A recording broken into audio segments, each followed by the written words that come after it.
Vasudevaya. Narayanam namaskritta nanam chaiva narottamam devim saraswatim vyasam tato jayamudiriet. Nastaprayeshu bhadreshu nityam bhagavata sevaya bhagavate tamashloke bhaktir bhavati naishtiki. Hare Krishna, all devotees. So thank you for this opportunity to discuss this most glorious Srimad Bhagavatam, the ripened fruit of all Vedic knowledge. So today we'll read from Canto 4, Chapter 13, verses 40 until 46. So I'll read the English and the purports, and then on verse 46 we'll recite the Sanskrit and the purport, with your permission. So, text 40 is as follows. After fixing his bow and arrow, the cruel boy used to go to the forest and unnecessarily kill innocent deer. And as soon as he came, all the people would cry, "Here comes cruel Vena! Here comes cruel Vena!" Purport by His Divine Grace A.C. Bhaktivedanta Swami Srila Prabhupada. Srila Prabhupada ki jai. Kshatriyas are allowed to hunt in the forest for purpose of learning the killing art, not to kill animals for eating or for any other purpose. The Kshatriya kings were sometimes expected to cut off the head of a culprit in the state.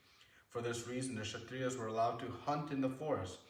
Because this son of King Anga, Vena, was born of a bad mother, he was very cruel.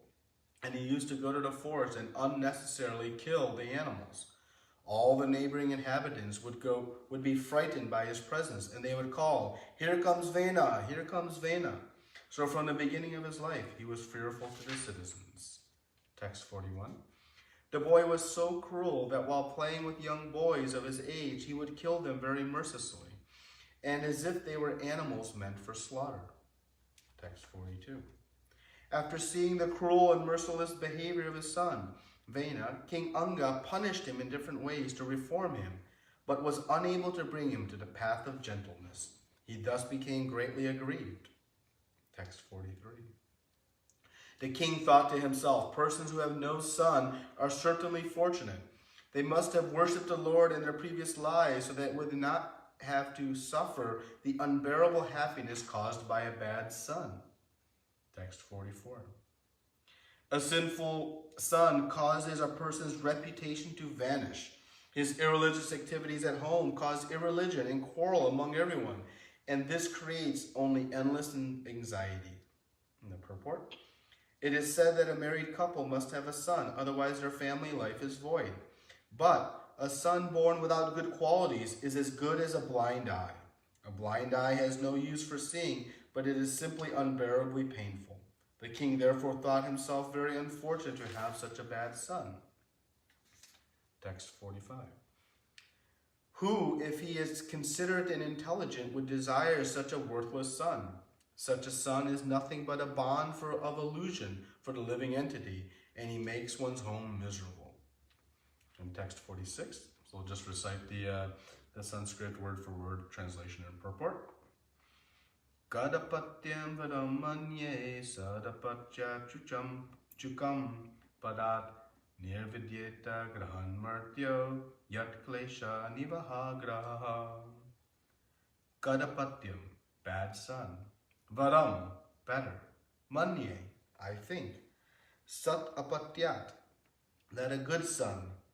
Shucham, of grief. Padat, the source. Nirvidyetya, becomes detached.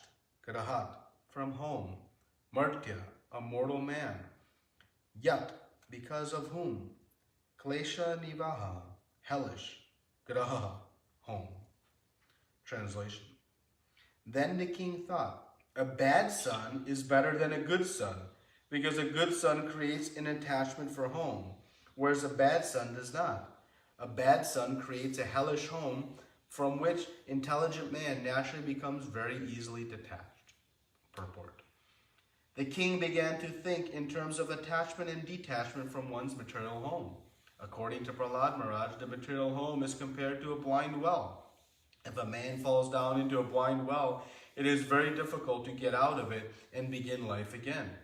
Prahlad Maharaj was advised that one give up this blind well of home life as soon as possible and go to the forest to take shelter of the Supreme Personality of Godhead. According to Vedic civilization, this giving up a home by vanaprastha and sannyas is compulsory. But people who are so attached to their homes that even up to the point of death do not like to retire from home life. King Anga, therefore, thinking in terms of detachment, accepted his bad son as a good impetus for detachment from home life. He therefore considered his bad son his friend, since he was helping him in becoming detached from his home. Ultimately, one has to learn how to detach oneself from attachment to material life. Therefore, if a bad son, by his bad behavior, helps a householder to go away from his home, it is a boon. Om Jnana Timirandasya Jnananjana Shalakaya Chakshuru Militam Yena Tasmai Shri Gurave Namaha Shri Chaitanya Manobishtam Stapitam Yena Bhutale Swayam Rupa Kadamayam Didati Swapadantikam Vandeham Shri Guru Shri Yuta Padakamalam Shri Guru Vaishnavamscha Shri Rupam Sagajatam Sagana Raghunatham Itam Tam Sajivam Sadvaitam Savadutam Paridana Saitam Krishna Chaitanya Devam Shri Radha Krishna Padan Sagana Lalita Shri Vishakhan Vitamscha Hey Krishna Karuna Sindhu Dinabandhu Jagatpate Gopesha Gopika Kanta Radha Kanta Namostute Tapta Kanchana Gaurangi Radhe Vrindavaneshwari Vrishabhanu Sute Devi Pranamami Hari Priye Vanchakalpa Tarubhyashta Kripa Sindhu Bhevacha Patitanam Pavanebhyo Vaishnavebhyo Namo Namaha Namo Vishnu Padaya Krishna Prishtaya Bhutale Srimate Bhakti Vedanta Swami Niti Namine Namaste Saraswate Devi Gauravani Prastarine Nirvishesha Shunibari Paschat Deshatarine Jai Shri Krishna Chaitanya Prabhu Nityananda Shri Advaita Gadadara Shri Vasadi Gaura Bhaktarinda Hare Krishna Krishna Krishna Hare Hare Hare Rama Rama Rama Hare Hare. Hare Krishna, everyone. So we covered quite a few verses here, so we'll kind of back up to starting our discussion on verse 40 and make our way through up to verse 46. So just a little bit of introduction as to where we are in this chapter 13 of Canto 4. So in the beginning of this chapter, the glories of hearing Dhruva Maharaj's pastimes are explained to us. We've been relishing the pastimes of Dhruva Maharaj for many chapters, and now we have come to hear the descendants of the great Dhruva Maharaj. And in the first verse, we see a very important result of hearing these pastimes, and Shukadev Goswami is reciting from what Maitreya Muni says, that Vidura became very much enlightened in devotional emotion. This enlightening process occurs when we hear these very glorious and wonderful pastimes. This emotion of devotion is what we can hope to awaken in our heart, this mood of loving service. So we're very fortunate to be able to hear these pastimes and hope to have the same result that Vidura had, of becoming very much enlightened. And Srila Prabhupada comments towards the end of the purports in the last chapter that devotees very much enjoy hearing not only about Krishna's pastimes, but the pastimes of his devotees. And this hearing is very, very wonderful. And we see that Vidura his thirst for hearing is only increasing. It is never satiated. He's always wanting to hear more and more. And so in the beginning of this chapter, he inquires. From Maitreya about the verses that were spoken by Narada Muni in the end of the last chapter in the company of the Prachetas. And he asks about the Prachetas and the pastimes that were discussed there. And so we can see that he's wanting to hear more and more, not only about the Prachetas, but also the different pastimes. And so Maitreya Muni begins to discuss the descendants of Dhruva Maharaj, leading his way to the Prachetas, which will take him actually to the end of this 4th canto before he reaches the answer to his question. And the descendants of Dhruva Maharaj were very glorious. And we know if there is a great devotee like Dhruva Maharaj, then certainly there must be descendants in his lineage that also have inspiring great stories that can, again, awaken this mood of devotion. And so Maitreya begins to discuss these different descendants, and he explains his first son was not eager to be king, took on a mood very similar to what we see of Jadabharat, and pretending to be foolish and lame, such that he would not have to take to the throne. And that his younger son, Vatsara, would then assume the throne. And in the course of the lineage, we come to now this King Anga, who is referenced in this verse, and his very crooked son, Vena. And his son was cursed to die, and from his body there was a churning, and thus, some personalities emerged. And Vidura, stopped Maitreya and asked the questions. He said, well, wait a minute. How can a cruel son come in the line of Dhruva Maharaj and a great king like King Anga? So how is this possible?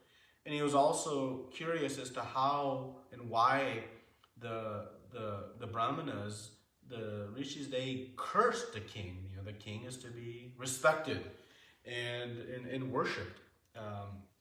Even if he is performing some sinful activities, he's to be respected. And so Vidura has asked these questions, and in some way you can see, it seems that Maitreya is very eager to get to the pastimes of Prithu Maharaj, and so gave a very summary of history through King Vena.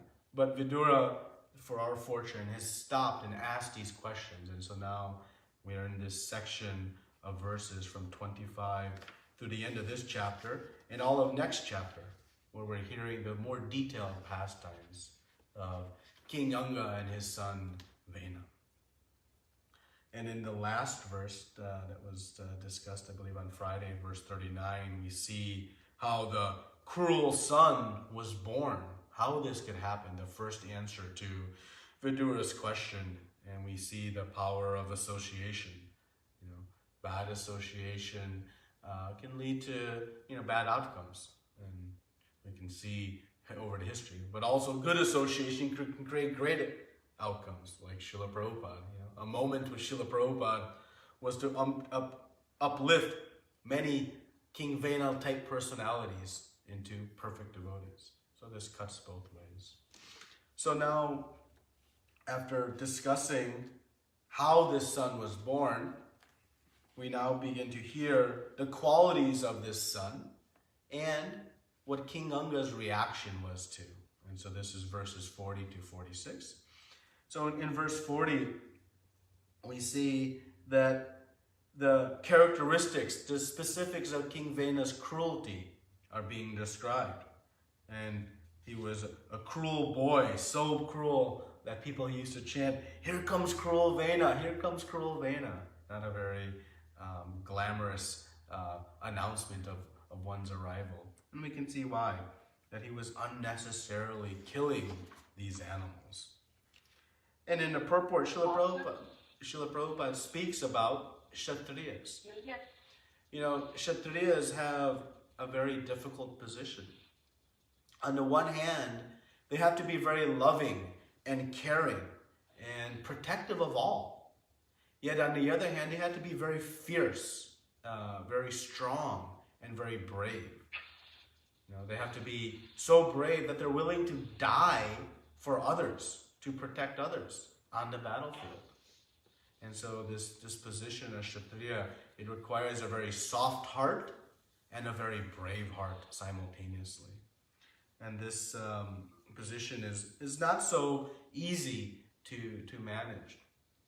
And you can see that Srila Prabhupada comments that why the Kshatriyas are given this sanction, they're allowed to hunt in the forest. And he gives this very kind of startling statement in the second sentence of the paragraph, that the Kshatriya kings were sometimes expected to cut off the head of a culprit in this state. So you can imagine, the difficult position the Kshatriyas were in. But they were acting in such ways for the protection of society. So inspired by their position and duty, but out of the kindness of their heart to protect all, sometimes they had to perform very difficult tasks, like cutting off the head of somebody. And in such way, they were given an opportunity to hunt in the forest as a means to learn this art and to practice this art. But this hunting was not just mercilessly hunting. It was under the sanction of Shastra.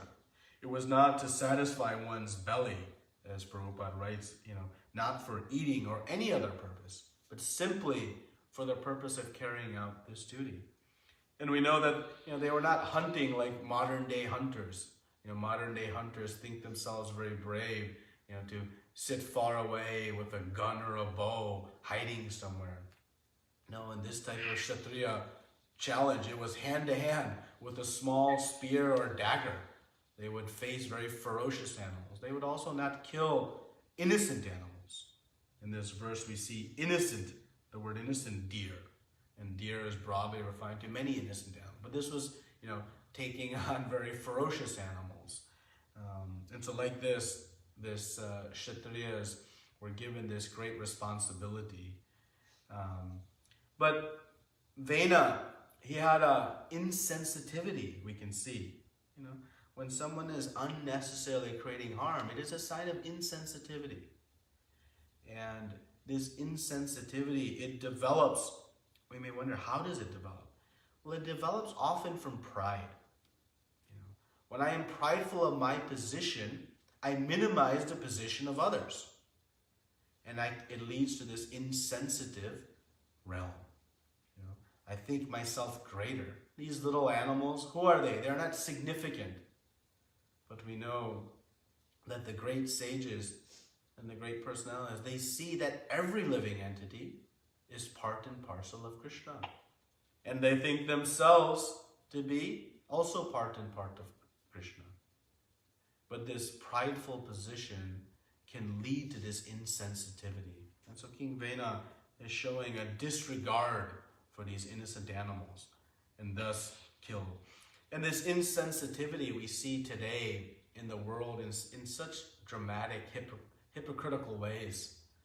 I was seeing one article about a person, and he was very much lamenting the harmful effects of the oil industry and the fracking process in the animals. And he spent many months researching and found, different birds were harmed by this activity. And it's very, very true and very fair. His sensitivity to those animals is very kind. Yet in the same realm, during his months of study, how many birds he might have killed to feed his belly, to satisfy his tongue. So we see this sensitivity is in many ways is very, very hypocritical in today's realm. But the Kshatriyas, the great Kshatriyas, were very, very noble in their efforts. They understood when was the time to use their great skill in fighting, their great power. It was used to protect society, not out of anger, not out of pride, or not out of protecting their own fame or position even. But it was to protect society that they would embark on such activities. So Vena at this point, not yet king, has clearly not taken to that mood of a proper Kshatriya and is unnecessarily killing. In verse 41, we see that his cruelty actually was limitless. He was even willing and killing the young boys of his age when they were playing. We can just imagine the horrific scene of such a child behaving.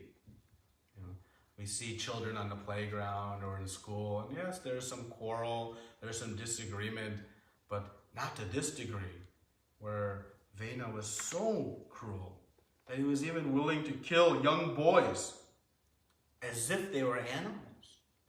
We can see the very degraded position that Vena was in. And so King Anga's response, we see in verse 42. King Anga's response was to try to correct. That is the position of father. Father must raise the child in a way that is based on good principles. And so we see in verse 42 that King Anga punished him in different ways. And the purpose of punishment must be for the purpose of purification. Meaning to help someone improve, to help someone correct a behavior, some punishment is inflicted. We see in society there are correctional facilities. We call the jails correctional facilities. That punishment is meant for correction. So like that, King Anga was trying to bring him to the path of gentleness. But despite his efforts, despite his sincere efforts, he was unsuccessful. And so we also see that ultimately we are not in control. Yeah, we must try to do our best, but it is not ultimately our control. So King Anga performed his duty as father and provided good counsel, instruction, and ultimately even some punishment. But again, the punishment is for the purpose of purification.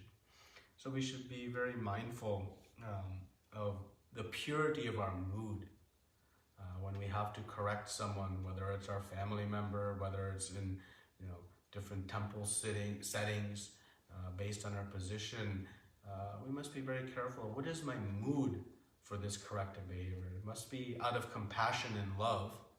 Clearly, King Anga was desirous of his son, who he had some affection for, to improve, to correct these activities.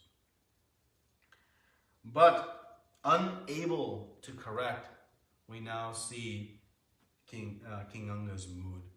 And from 43 to 46, we'll see that his mood actually starts on one end, and as he thinks about it more and more, he flips his initial inclinations. And this is very instructive to us, because when we encounter difficult things, sometimes our initial reaction, our knee-jerk reaction, is not so good or beneficial. But with good, calm thought and introspection, we can actually see the good in all. And we'll see how King Anga, by the end of his analysis of this situation, sees that actually this cruel son is a blessing in disguise. But he begins in verse 43 with his reaction, saying that the king thought to himself, persons who have no sons are certainly fortunate. And this is very counter to our conventional wisdom and conventional thinking. But his experience of having such a cruel son, he said, better to have no son than such a bad son. And he begins to then explain in the 44th verse that what is the consequences of a bad son. And the first thing is the reputation. One's reputation is vanished. And the religious activities at home cause irreligion and quarrel. So King Anga understood the purpose of family life, the purpose of having a home, the grahastha ashram. It is for creating a very spiritual and peaceful setting to help enable all members of the family to make progress in devotional life.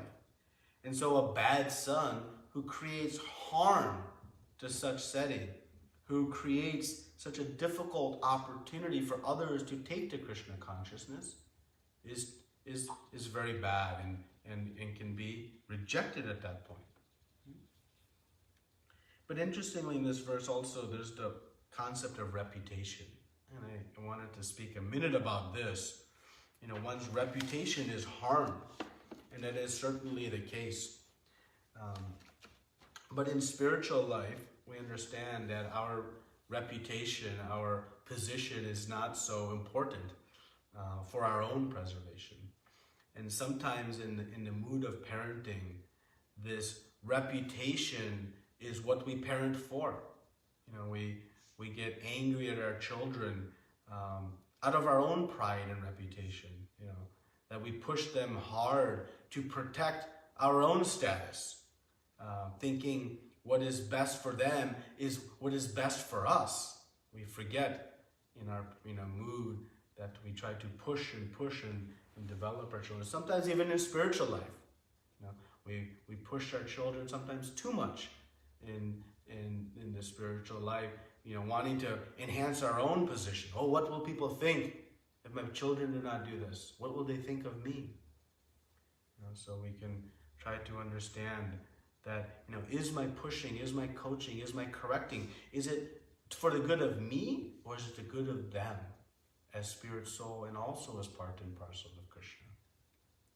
So we can ask ourselves that question, in our parenting efforts, which is never an easy task.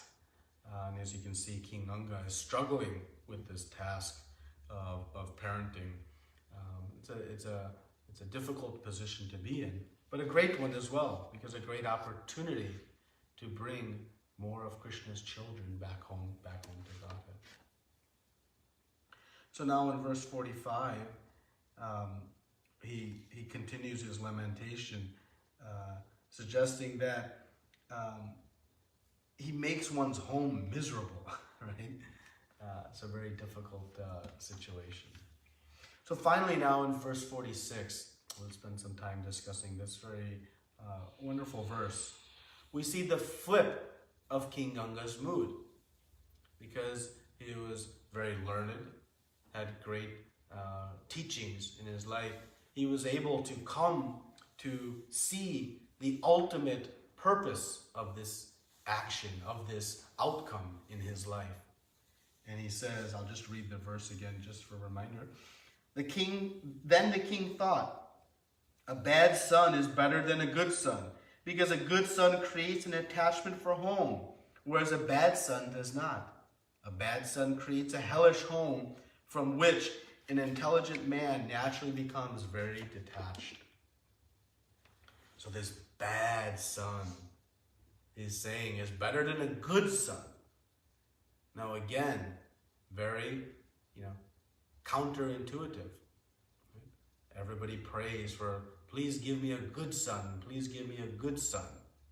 So we can see that sometimes, our initial reactions are actually opposite. And we see this in the material world, right? Our inclinations are to enjoy more sense gratification. But the actual pleasure of life comes from eliminating all of our sense gratification and enhancing Krishna's sense enjoyment, pleasing Krishna's senses. Completely counterintuitive or opposite of what we see in society. And thus King Anga's mood has shifted 180 degrees. So now this attachment to family, it's a very delicate topic. I feel like I'm entering hot waters. So I have to be careful how we discuss this attachment to family. So at the highest level, in broad topics, attachment to material things are bad for us. Attachment to material life is very, very dangerous. And we see this over and over again. Just last week we were celebrating Ram Navami. And we see that what attachment did to someone like Ravana, who had everything. But due to his uncontrolled attachment, lust, he lost everything. Everything he lost. And with Vidura here, we can think back to his instruction to Dhritarashtra. Dhritarashtra was attached to the throne. So attached that it led him down the path of so many heinous activities, that he was encouraging his own sons to perform so many bad activities. And in the end, he lost everything. All 100 of his sons gone. So this attachment led to his destruction. Vidura had to pull him out of the home of Yudhishthira Maharaj. He said, you were staying here like a pet in the home of those you had tormented so much. You must now detach. So this attachment to material life, we know to be very, very dangerous. But detachment must be coupled with attachment to something. If we just detach to material life and we don't attach to something good, we end up in this, very precarious position. And this is what Srila Prabhupada always speaks about, of the Jnanis. The Jnanis have detached from matter, knowing it to be temporary, knowing themselves to be spirit, but they haven't yet attached to Krishna. And because of the nature of the soul being active, it must be attached to something. And so if that detachment is not coupled with positive attachment, one will fall back to the material world.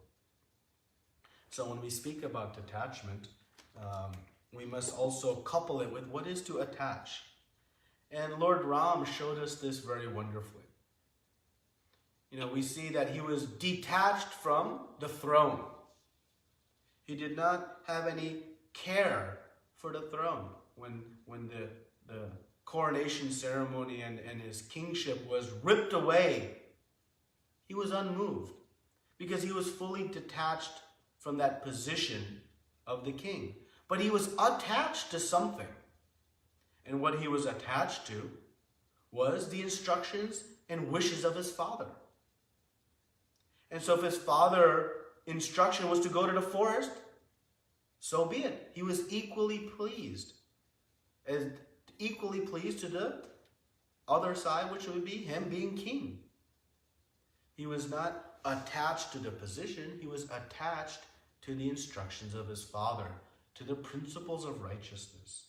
So when we speak about attachment and detachment, we need to think about both sides. That this detachment from family and attachment to Krishna. Now, this detachment from family has to be taken into very careful context and understood, because it can be taken out of context and lead to some not so good outcomes.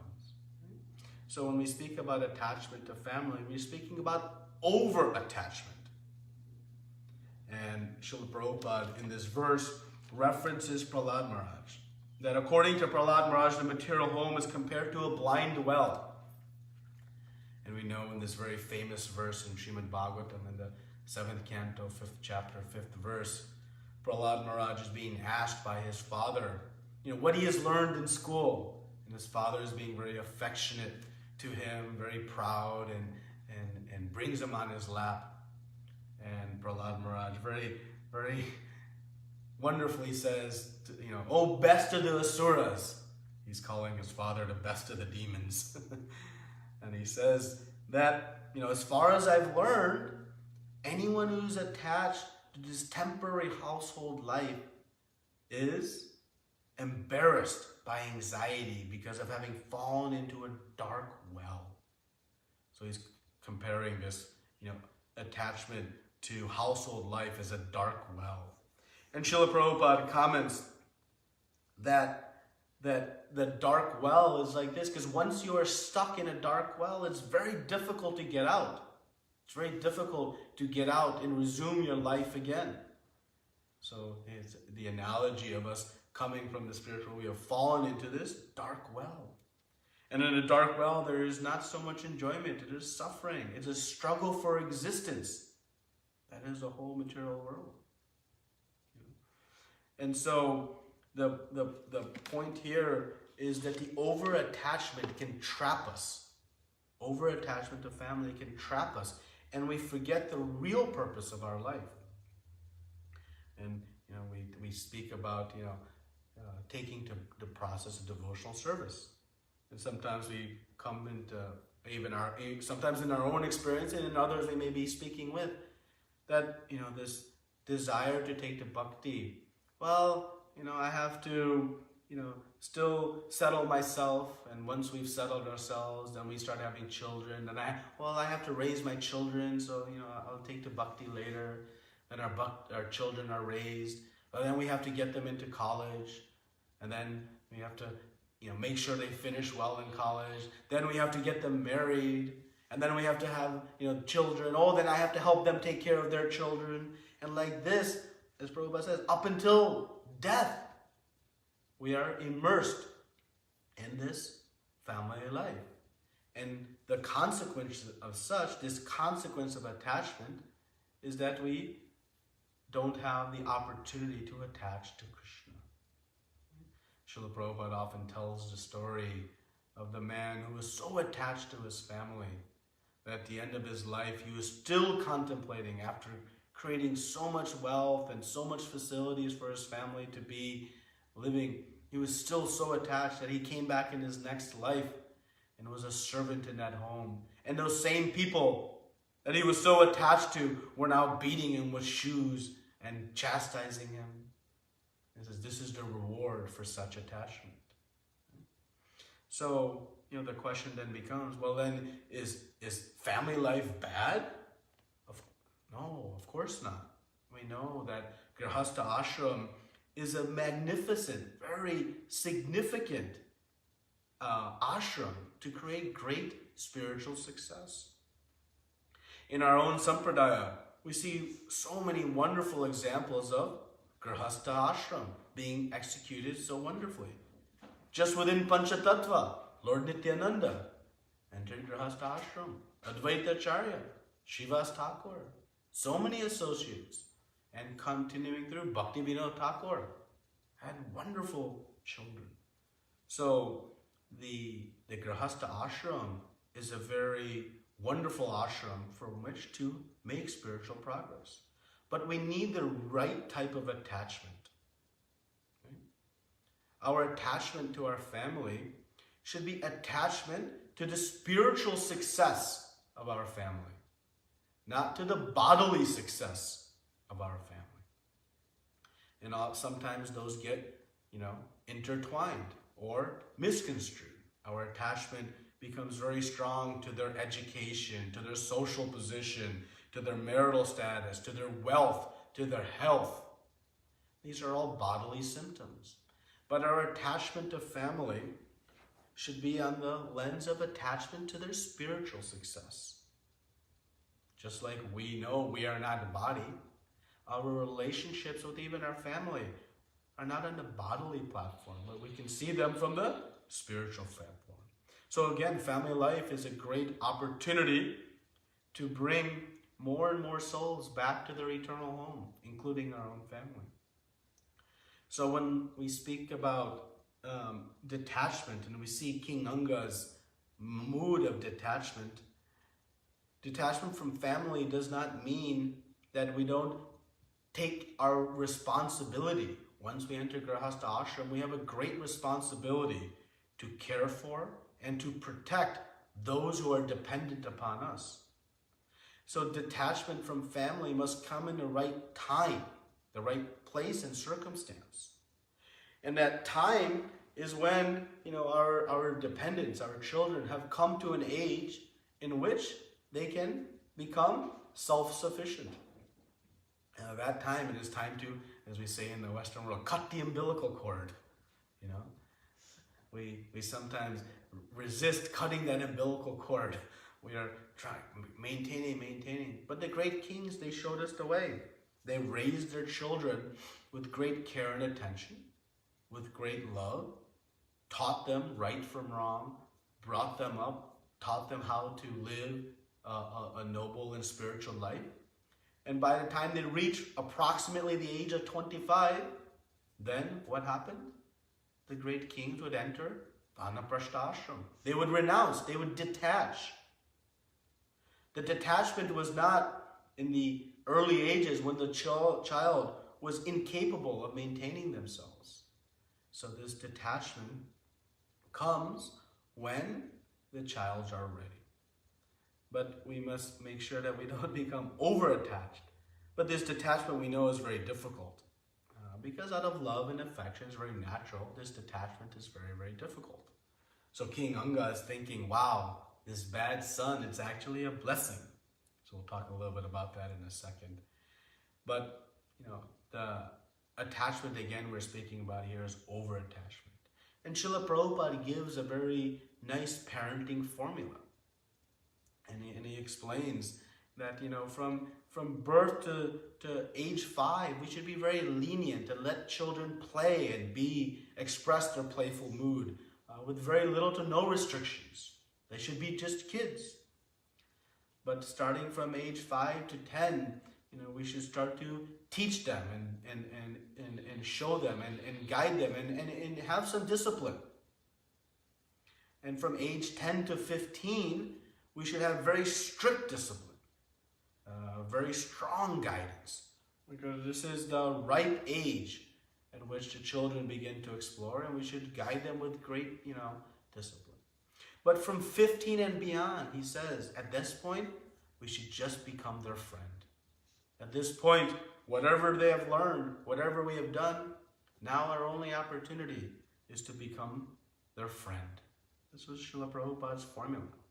He's not guiding us that, we must maintain our children until they're 40, 50, 60 years old. No. Because ultimately, we have a higher purpose in life. And our ultimate purpose is to regain and awaken our relationship with Krishna. So this detachment, we see, it occurs not just in the sannyas ashram. Detachment is also in the grihastha ashram. And it takes great discipline. It takes great discipline to be detached, not only before one enters vanaprastha, but during this grihastha ashram. To be detached from the comforts of material life, to be detached from the social activities, detached from so many things. It's very difficult, but it requires that to have successful grihastha life. And ultimately, one should enter vanaprastha ashram. This vanaprastha ashram, vana means to the forest. One should, maybe not so practical in today's realm, but the concept holds that, once one's children are raised to a certain age, we can, detach from the active engagement of managing and focus on our spiritual life. And by that activity, we'll also bring great success to our children. Because ultimately, again, we should be focused on the success of our children in their spiritual journey. Yes, the material journey can be a means to the end of spiritual success, but just focusing on, their material success can be very, very dangerous for their own progress in devotional life. So like this, King Anga is being, is grateful for this hellish home that the bad son creates, because it facilitates his detachment. But this detachment, again, we must take in context. It's the over-attachment that we are being warned to avoid. Of course, we have a great responsibility, having entered Grihastha Ashram, to care for and protect our children and make sure that they are trained with the right understanding, so that as they enter the world on their own, that they understand how to make good decisions in life. So that is our great responsibility.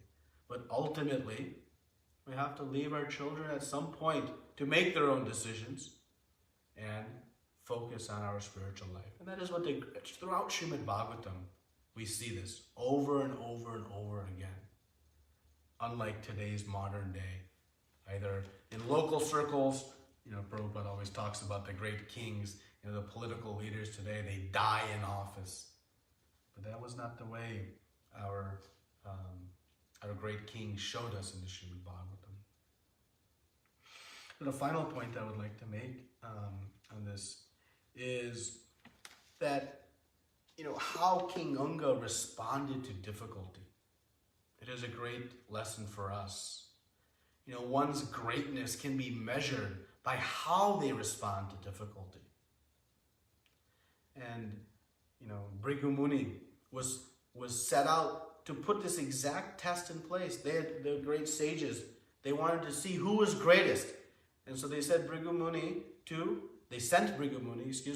to inflict some difficulty on 3 personalities. And they were going to judge by the response to that difficulty who is greatest.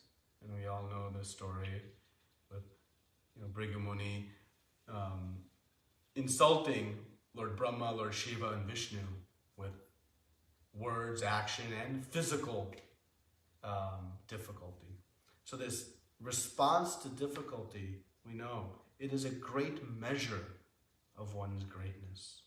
And King Yunga is displaying his great position because he sees that this bad son, think how cruel son, is killing other children and innocent animals.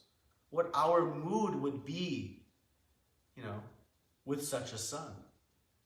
But King Anga was able to see it actually as a great blessing, because the son was increasing his detachment. The detachment, which ordinarily is very difficult, he is seeing it as an instrument to help him, because ultimately he knows his goal in life is to attach to Krishna. But to attach to Krishna requires us to detach from so many other things. And it's difficult. So he sees that this is actually a blessing. And this is the beauty of Krishna consciousness. This is the beauty of approaching Krishna. Yes, he may fulfill our desires, but he fulfills them in a way that is helpful to our ultimate desire, which is spiritual success. King Anga wanted a son, and he got a son that would help him succeed in spiritual life. May not be the son he thought he wanted. And this way is very, very instructive for us. We have so many thoughts of what we want. But if we surrender to Krishna and let his plan play out, we can have faith that his plan ultimately will bring us to success in spiritual life. When we get pain and suffering, we can see it also as a friend that is helping us detach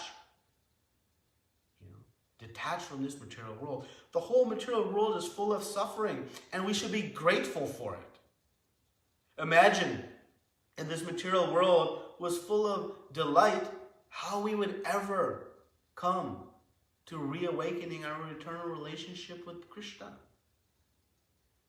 The difficulties we face in this material world are our greatest blessing, because they are constant reminders. Detach. This is not your eternal position. So, the ability to see such is a measure of one's progress, one measure of one's character. And by taking to the process of devotional service, we can hope and pray to be able to have this vision, so that the difficulties we face in life, we can understand them to be yet just a reminder to detach from these things and to attach to the lotus feet of the Supreme Lord. So don't hate the instrument of our suffering. Use it for inspiration to overcome the suffering. Don't become adverse or develop hatred towards this suffering. Use it as an instrument to overcome it. And that overcoming it happens by surrendering to Krishna. And if we study the pastimes of so many wonderful people described in Srimad Bhagavatam, our great acharyas, we see difficulties that are faced. Srila Prabhupada encountered so much difficulty in his process of fulfilling the order of his spiritual master. Yet that difficulty was a source of fueling his surrender and intensity of desire to serve. Right? He was not lamenting the suffering, but saw it as simply an opportunity to increase his preaching mission.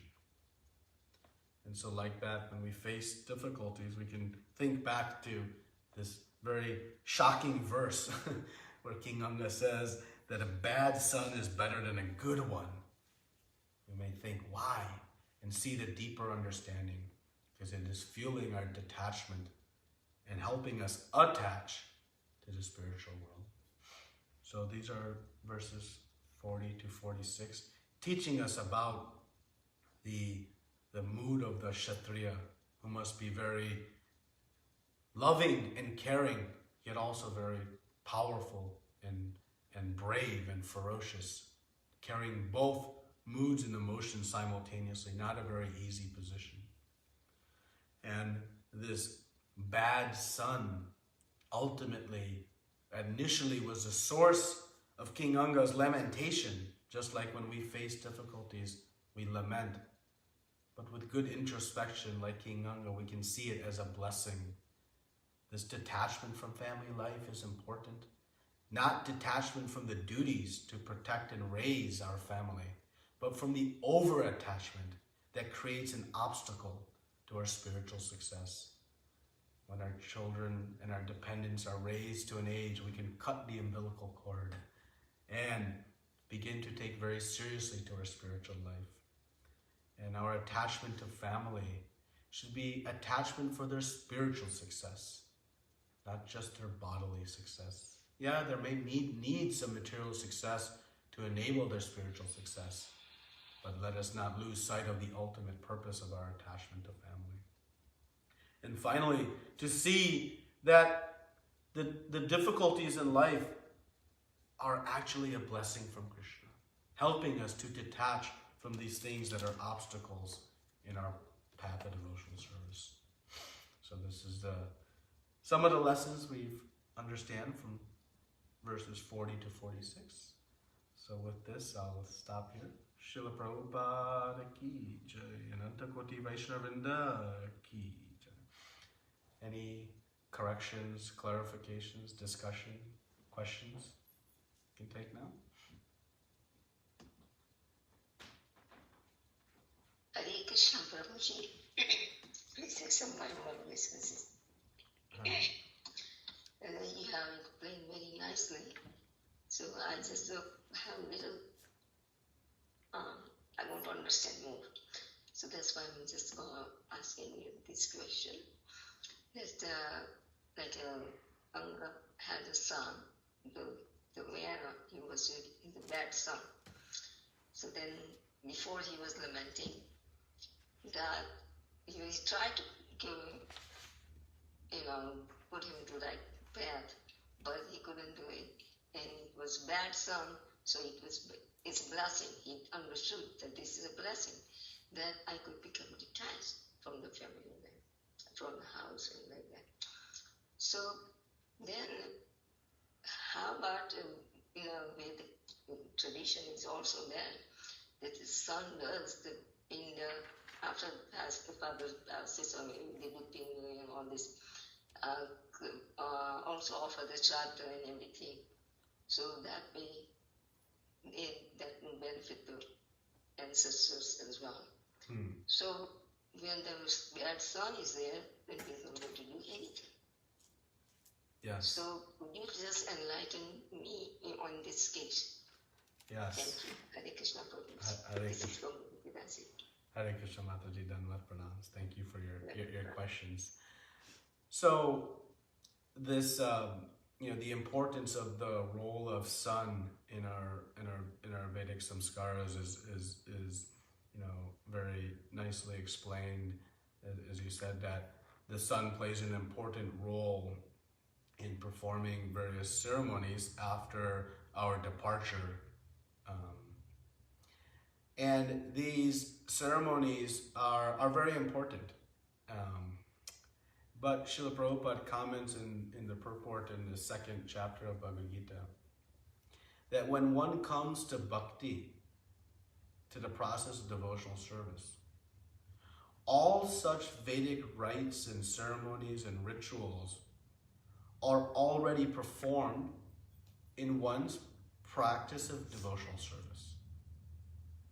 So when one is surrendered to Krishna, has taken to the process of devotional life, there is nothing else required to ensure success. And that is why Krishna says at the end of Bhagavad Gita, Sarva Dharma. All other dharma, you can give it up. Abandon it all. And just mamekam. Surrender unto me alone.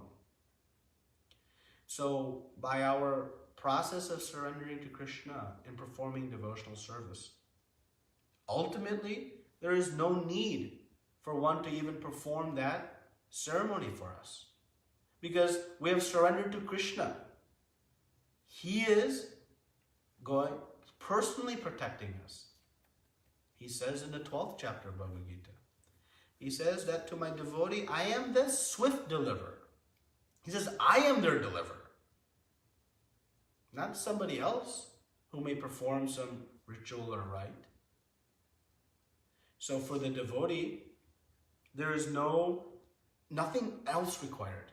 Nothing additional. No other duties are required to be performed.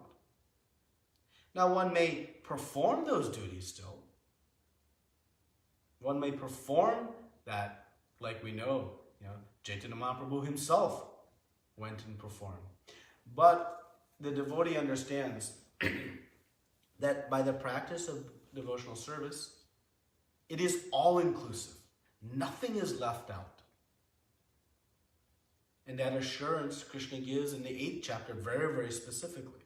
The very last verse of 8th chapter, Krishna says that in bhakti, one gets the benefits of all other rituals and all other sacrifices and all other processes. And on top of that, one additional thing is granted in bhakti that nothing else can give. And that is returning back home to God.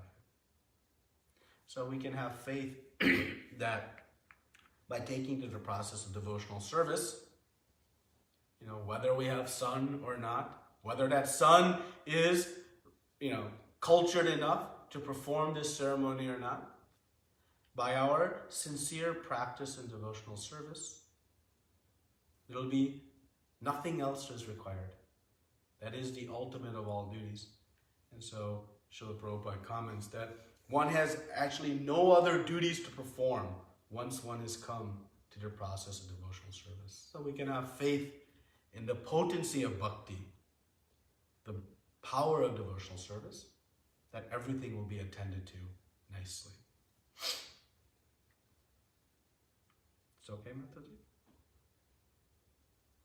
Thank you very much, Prabhuji. Very, very wonderful answer. Hare Krishna. Hare Krishna. Hare Krishna, Prabhuji. This is Damodar Anand Das from Bloomington, Illinois. Thank you very much for your time and your dedication for taking this class. Prabhuji, I have a couple of observations and one question. Thank you very much for comparing the son of Anga, that's Vena, and then son of Hiranyakashipu, who is Prahlad Maharaj. Hiranyakashipu was very upset with his son because he was in the path of devotional service. But if given the chance, he would have been very happy to exchange Vena for his son. Because that's what he wanted. That kind of he wanted. But given the mood of Anga Maharaj, just like Kunti Maharani, who wanted a lot of calamities in the life so she could be closer to Krishna. So here, in my opinion, Anga Maharaj is making lemonade out of the lemon that is being served. So he is thinking that, because his son is so bad, it's taking him closer to Krishna and detaching him from material life, right? Yes. Very nice. Yeah. So that is the understanding. But at the same time, everybody wants a good son. And then it is said that actually gets us entangled in the karmic affairs. Because, if everybody wants a good son, who'll get a good degree, he'll get a good job, he'll get a good wife, then he'll have children, then he'll have grandchildren. So things go on and on. But I think the definition of a good son is what Prahlad Maharaj is. Even though, he will listen, he'll do it, but he is in the mode of goodness. So the example of a good son that's given is more in the mode of passion. Good son definition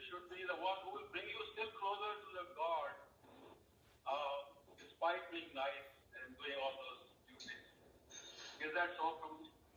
Yeah, it's a very nice point. First of all, I appreciate your comment about Hiranyakashipu probably would have enjoyed a son like Vena. That's a very nice observation, and it's true because of consciousness. And King Anga would have very much enjoyed a son like Prahlad Maharaj. So that's a nice observation. In terms of good son, you kind of answered the question in the question, which is that what is good? Good is spiritual success. So when we say we want a good son, that doesn't mean that we have a son that is a doctor, or the son that has, great wealth, or the son that has, a perfect engineer, or can play the piano so well. These are all the things, or some of them at least, that we aspire our son to be, or daughter to be. Let's speak a little bit more broadly even. But as you said, that the good that we want to bring in our children is their devotional service, their devotional life. And a mother and father can know that, a great child can help themselves in their spiritual life. Right? So, like Prahlad Maharaj was able to deliver his father. Prahlad Maharaj's devotion was able to deliver Hiranyakashipu. When Prahlad Maharaj asked for deliverance of his father, Nrsingadev said, he is already delivered because you have become my devotee. So the mood of a mother and father is to help their children, not for the selfish purpose of saving them, but for the purpose of, returning them, their children back to Godhead, and the side effect of helping ourselves. So what is good, we have to be very mindful of. And the challenge we have is society has a different definition of good. And so we, sometimes fall victim to playing the game that society plays. Society defines good as, if your children are doing X, Y, and Z. And if you bring your children to Krishna consciousness, you'll be blasphemed in society. You'll be ridiculed, sometimes within your own family even. And that's where it becomes difficult. And that's where we have to have good, spiritual understanding, to have confidence in the path we are on, in spite of, so much public perception. Because public perception is exactly 180 degrees in opposition of what is actually good. So, yes, we should pray for a good son. We should, nurture our children to be good. But the definition of good, we have to be very clear on. And that is your spiritual life. Thank you for your comments, Prabhuji. Excellent. Thank you. Hare Krishna. Hare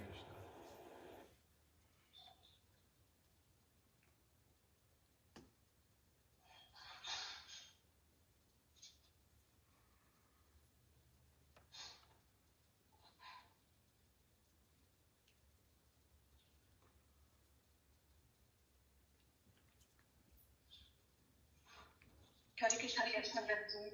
Thank you so much for the wonderful class. Very instructive points about King Vena, all the pastimes. So if anybody is having any questions or comments from Prabhuji today?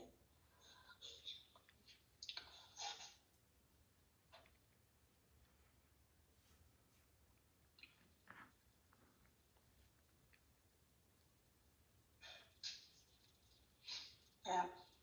If there are no comments or questions for Prabhuji, I think we can end the call here. Hare Krishna. Thank you very much. Let's pay our obeisances to Prabhuji and all the Vaishnavas. Vancha Kalpatarubhyasya,